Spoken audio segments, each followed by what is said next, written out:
네, 여러분 안녕하십니까? 2023 바이오 미래 포럼 진행을 맡은 저는 아나운서 양지은입니다. 반갑습니다. 먼저 인사 말씀부터 저희가 청해 듣도록 하겠습니다.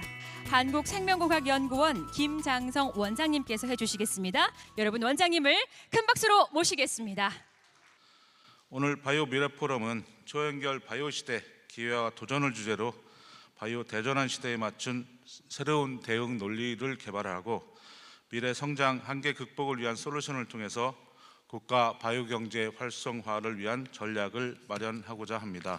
오늘 2023 바이오 미래 포럼을 통해서 바이오 시대의 기회와 도전에 대한 심도 깊은 논의를 진행하고 바이오 대전환과 관련된 다양한 이슈와 대응 방안을 마련하고자 합니다. 오늘 포럼에 참여해 주신 모든 분들께 다시 한번 감사드리며 앞으로도 우리의 역량을 모아서 우리나라 바이오 혁신의 미래를 함께 열어나갈 수 있기를 바랍니다. 감사합니다. 네, 인사 말씀해 주신 김장성 원장님 감사드립니다. 다음으로는 바이오 시대 과학기술과 사회를 주제로 카이스트 박범순 과학기술정책대학원 교수님께서 기조 연설을 해주시겠습니다.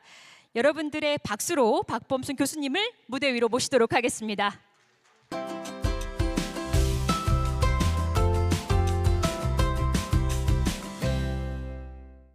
카이스트 과학기술정책대학원에 있는 박범순입니다. 이렇게 큰 자리에 초대해 주셔서 너무 감사드리고요. 저는 바이오 시대가 여러 가닥의 실타래로 짠 직물과 같다고 생각합니다. 예컨대 의학, 제조, 에너지 등 주요 산업의 혁명적인 변화를 일으키고 있는 첨단 바이오 기술이 한 가닥이라고 한다면 그 변화를 가속화하고 있는 인공지능이 또 다른 가닥이 될 것 같습니다. 그리고 기후위기의 상황도 또 다른 가닥을 이루고 있습니다. 바이오 시대는 이렇게 여러 기술과 이슈가 연결되고 얽혀있는 시대라고 할 수 있습니다. 오늘 저는 이 연결성과 얽힘에 대해서 이야기해 보겠습니다. 바로 지난주에 영국과 프랑스에서는 세 가지 국제 행사가 있었습니다. 하나는 영국 정부가 개최한 인공지능 안전 정상회의였고, 다른 하나는 선진국들의 경제협력기구인 OECD에서 열린 글로벌 기술 포럼이고, 세 번째는 아이잼이라고 하는 학생들의 합성생물학 경연대회였습니다. 아이잼은 International Genetically Engineered Machine을 뜻하는데 올해로 20년이 되는 행사로서 처음에는 학부생들만 참가했는데 지금은 고등학생, 일반 시민, 기업인들에게도 문호를 개방했습니다. 정상회의 선언문, Bletchley Declaration이라고 하는 선언문을 보면은 사이버 안보, 왜곡 정보, 그리고 바이오 안보 문제가 주요 위협으로 언급되어 있고, 학술지인 네이처지도 이 점을 놓치지 않고 보도했습니다. 바이오 무기 개발에 인공지능이 쓰일 경우를 우려한 것이죠. 사실 이 회의가 열리기 전 10월 30일에 바이든 미국 대통령은 이미 행정명령을 통해서 이 문제를 지적한 바 있습니다. 인공지능을 위험한 생물학적 물질 제조에 활용하는 것을 방지하라고 조치를 한 것이죠. NSF나 NIH 같이 연방정부의 연구 지원에는 바로 적용이 되는 매우 강력한 정책 개입이라고 할 수 있습니다. 잘 아시다시피 현재 미국과 중국은 무역 갈등 속에서 기술 패권 쟁탈전이 벌어지고 있는데, 여기에 반도체 그리고 인공지능 기술은 핵심이라고 할 수 있습니다. 이런 상황에 정상회의에 중국이 초대받은 것은 의미심장합니다. OECD 미팅이 어떻게 진행되는지, 그리고 제가 거기서 어떤 정보를 받았고, 그리고 어떤 느낌을 받았는지, 인상을 받았는지 간략히 말씀드리겠습니다. 첫날에는 아이잼, 파리에 있는 아이잼 헤드쿼터에서 열렸는데, 핵심 쟁점을 정리하자면 먼저 합성생물학에 무슨 변화가 있는가? 합성생물학은 어떤 변곡점을 지나고 있는 거 아닌가? 그리고 그 변곡점은 두 가지 측면에서 얘기할 수 있는데, 하나는 그 자체의 기술 성장과 산업 발전, 그리고 나머지 다른 하나는 가버넌스에 있어서의 그 도전, 이 두 가지 점에서 그 큰 커다란 변곡점이 있다, 지나고 있다라는 얘기였습니다. 과연 OECD가 책임 있는 혁신의 확산을 위해서 어떤 일을 할 수 있는가, 이런 그 질문을 던졌던 거죠. 합성 생물학이 그 변곡점을 지나고 있다는 것은 사실입니다. 이 그림은 기술 발전과 거버넌스의 그 관계를 잘 보여주는 도표입니다. 잘 아시다시피 그 기술 개발의 초기에는 주로 정부나 그 재단의 그 기초 연구 중심의 펀딩이 이루어지고 있고, 정부의 정책적 개입의 효과는 굉장히 클 수 있습니다.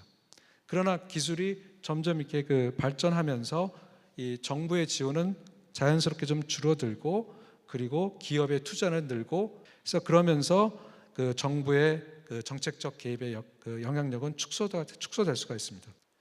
사실 그 합성생물학 분야의 성장은 눈부십니다. 제가 몇 가지 그 증거를 보여드릴 텐데, 이 그래프는 전 세계 합성생물학 관련 회사 수의 그 증가를 보여주고 있습니다. 지금은 1000개가 넘고요. 그리고 펀딩의 증가는 더 놀랐습니다. 팬데믹이 정점이었던 2021년에는 15조 원이 넘는 상당히 큰 규모였고, 지금은 거품이 조금 꺼진 상태이지만 규모는 엄청납니다. 그리고 각국에서 로드맵을 만들고, 그러니까 2010년대 얘기입니다. 로드맵을 만들고 촉진법을 제정하고 행정명령을 통해서 합성생물학 또는 공학생물학 분야를 키우려는 노력이 한창 진행 중입니다. 거의 경쟁적으로 진행 중이고, 흥미로운 것은 여기에 법안에도 보면은 사회과학 연구의 중요성을 강조했다는 점입니다. 과학기술의 발전이 사회 변화를 일으키는 주요 원동력이 된 만큼 이에 대한 체계적인 연구도 함께 이루어져야 된다는 생각입니다. 최근에는 중국의 그 엄청난 규모의 그 바이오 파운드리가 만들어졌고, 한국에서도 계획이 있는 것으로 알고 있습니다. 최근 합성생물학에서 그 맞춤형 서비스 제작의 원리로서 DBTL, 그 디자인, 빌드, 테스트, 런, 즉 그 디자인해서 만들고 테스트해서 배운다라는 DBTL 개념도입니다. 이게 가능한 이유는 실험과 분석의 많은 단계, 거의 모든 단계에 그 인간의 개입이 없는 자동화 방식으로 할 수 있기 때문입니다. 한 걸음 더 나가서 그 스케일업해서 그 엄청나게 많은 양의 일을 동시에 하기 위해서는 인공지능 기술의 적용도 필수가 되고 있습니다. 사실 제가 이번 출장에 만났던 사람들 중에서 가장 그 깊은 인상을 준 사람은 스탠포드 대학의 그 바이오 엔지니어링 학과의 그 교수인 드루 앤디라는 분이었습니다. 여기 계신 분은 많이 아실 수도 있을 텐데요. 그분은 이제 MIT 교수를 하다가 이제 스탠포드로 옮겼는데, MIT에 있을 때 이미 그 합성 생물학의 공학적 접근 원리를 제시한 사람으로 잘 알려져 있습니다. 그래서 드루 앤디는 회의 중에 이런 얘기를 했고 기억에 많이 남아서 여기서 옮겨봤습니다. 이제 집을 짓는 것이 더 이상 혁신적인 일은 아니다. 마찬가지로 그 생명체를 만드는 것은 더 이상 혁신적인 일이 아닌 시점이 올 것이다. 아무나 다 만들 수 있다는 얘기죠. 그러면 어떻게, 누구를 위해서 더 잘 짓는 것이 중요하다라는 말인 거죠.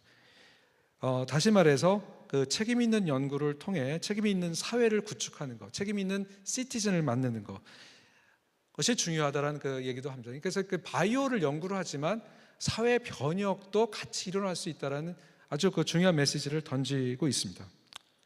제가 그 첫날 회의 때 받은 인상이 깊어가지고 좀 길게 말씀을 드렸는데, 두 번째 회의에서는 사실 더 많은 그 인원이 참가를 했고, OECD와 아이잼이 공동으로 주최해가지고 레스폰서빌리티 컨퍼런스를 열었는데, 여기 동양인이 한 분 계시죠? 이분이 중국 과학원 소속의 선전, 영어로는 선전 고등기술대학의 시연장 교수인데, 그분의 발표가 굉장히 흥미로웠습니다. 중국도 생명윤리를 중요하게 생각한다, 윤리적인 측면을 중요하게 생각한다라고 하셨고, 그리고 흥미롭게도 이거는 한국과 좀 비슷한데 규제가 기술 발전을 따라오지 못하고 있다라는 말도 했습니다. 지금 그 바이오 경제의 규모는 세계적으로 그 GDP의 한 2% 정도에 불과한데 중국에서는 지금 한 5% 정도이고 앞으로 3년 안에 이걸 10% 이상으로 늘릴 계획이라는 그 포부도 밝히기도 했습니다. 중국에서는 한다면 또 하는 것 같기도 합니다. 사실 그 중국의 성장은 매우 인상적이었습니다. 이 도표에 따르면은 이제 처음 2003년에 시작했는데 그 통계 자료는 2004년부터 있나 봐요. 거기 보면은 5개 팀이 그 참가를 했고 31명이 이제 그 참여자였는데 지금은 몇천 명이 그 참여를 하고 있고 그리고 팀 수도 그 작년에는 360개 정도였고 지금은 그러니까 올해는 400개 팀이 그 참여를 했다고 합니다. 그 프로젝트는 4,000개 그 프로젝트하고 이 참여자 숫자는 아마 누괄 그러니까 처음부터 쭉 한 그런 숫자라고 생각이 됩니다. 그 조직위원회 말에 따르면 올해 그 참가한 중국인 팀이 100개 팀이 넘고 참가자 수만 보면은 전체 수의 45% 정도고 2등은 미국인데 20% 정도밖에 안 된다고 합니다. 압도적이죠. 그래서 물어봤습니다. 한국에서는 몇 개 팀이 참여했냐? 6개 팀. 기억을 다 하고 있더라고요. 그리고 일본에서는 8개 팀. 그러니까 아시아에서 엄청나게 이제 합성생물학이 부상을 하고 있는데 중국이 주도를 하고 있는 거죠. 중국에서 왜 이렇게 많은 수의 학생이 올 수 있었을까요? 이것도 들은 얘기인데 개인적으로 아이잼에 참석한다라는 거 그게 아마도 고등학생들한테는 좋은 대학에 가기 위해서 좋은 거고 또 좋은 대학에 대학에 있는 학생들은 다음 단계로 유학을 가거나 아니면 대학원을 갈 때 도움이 된다는 얘기겠죠. 그래서 경력에 도움이 된다는 점 그리고 여기에 강력한 국가적 지원이 있다는 점을 얘기를 하더라고요. 합성생물학 분야에서 중국의 급성장은 이렇게 눈에 띄고 모든 사람들이 다 알고 있습니다. 그 분야에 있는 사람들. 여기에 대해서는 굉장히 복잡한 심정이 있는 것 같았습니다. 한 가지는 그 분야 자체가 활성화되고 있는 것, 커지고 있는 것 굉장히 반길 만한 일이고 좋은 일이죠. 그런데 이렇게 국가적 쏠림 현상이 바람직할까? 그리고 안보상 위험은 없는지 이런 것들을 얘기하기 시작했습니다. 현재 합성생물학을 선도하고 있는 기업 중에 가장 큰 게 이제 긴코 바이오웍스라는 회사인데 여기서 나온 두 시니어 분들을 만나서 이야기 나눌 수 있었던 게 굉장히 큰 수확이었습니다. 그들의 고민은 이런 거였습니다. 이 회사가 기존의 제약회사와는 어떤 차별성을 가지고 있는지, 무엇을 연구하고 팔 것인지, 그리고 일반 대중과 어떻게 소통할 것인지 이런 고민들을 하는 거죠. 그러니까 전통적인 마케팅 디비전에 있는 사람이다라고 얘기를 하겠지만은 제가 뽑은 두 분 다 합성생물학자이고 그리고 사회 문제에 대해서 굉장히 관심이 많은 사람이었습니다. 이 회사가 상장한 때가 2021년인 것 같은데 그때 나온 이제 트위터, 당시에는 트위터였죠. 트위터에 올린 것들을 보면은 이 문구가 너무 흥미로웠습니다. 미래는 채굴되거나 추출되거나 전송되는 게 아니라 재배될 것이다. 미래가 재배된다는 생각을 해보셨나요? 그래서 거의 모든 것들을 생물학적으로 재배해서 만들겠다라는 의지를 표현한 것입니다. 이게 문구에 불과하지만은 이런 메시지가 주는 것은 굉장히 강력합니다. 그리고 이 두 사람은 소셜 테크니컬 스튜디오라는 디비전에서 일하는데 아주 분명히 여기 밑에 보면 나오시죠. 과학과 사회의 관계를 탐구한다라는 목표를 밝히고 있습니다. 그런 작업 중에 하나가 스토리텔링이었습니다. 메간 팔머라고 하는 분이 사실 메간 팔머는 NSF에서 합성생물학 관련 정책의 아주 정책을 결정하는 굉장히 중요한 위치에 있던 사람인데 이제 최근에 바이오 긴코로 간 거죠. 근데 그분이 이제 이런 얘기를 하죠. 자기가 하는 일이 뭐냐? 이제 여러 가지 그 과학과 사회의 관계를 이렇게 하고 여러 스케일에서, 그러니까 인더스트리얼 스케일도 있지만 소셜 스케일도 중요하고, 그리고 그 다른 나라들, 여러 그 나라들의 에서 벌어지는 그 혁신, 그 혁신의 지리학을 자기는 공부를 한다, 뭐 이런 얘기를 하더라고요. 기술적인 것만은 아닌 거죠. 그래서 귀국한 후에 여러 가지 인상이 남고, 그리고 또 이 자리에서 발표할 것들을 이제 이것저것 생각을 모아서 이제 준비를 하고 있는 가운데 이메일에 정부에서 하고 있는 것들이 이제 오는 그런 게 있습니다. 그래서 봤더니 한국에서도 국가과학기술자문위원회 10월 말에 첨단 바이오 로드맵에 대한 인공지능과 함께 이 심의안이 통과한 것을 알게 되었습니다. 핵심 이슈를 보니까 이제 핵심 이슈가 쭉 있죠. 바이오 제조를 위한 생태계 구축, 인공지능 적용, 바이오 안보 이슈. 어떻게 보면은 제가 며칠 동안 이렇게 보고 느꼈던 것들이 잘 정리되어 있다는 걸 또 발견했습니다. 방향은 잘 잡았는데 이런 생각이 들었습니다. 과연 누가 이런 일들을 할 수가 있을까? 다시 말해서 한국의 바이오 미래는 누가 상상하나? 정부가 상상하나? 학생은? 회사는? 바이오 미래, 바이오 분야는 아직도 추격형 모델을 따라가는 수준인가?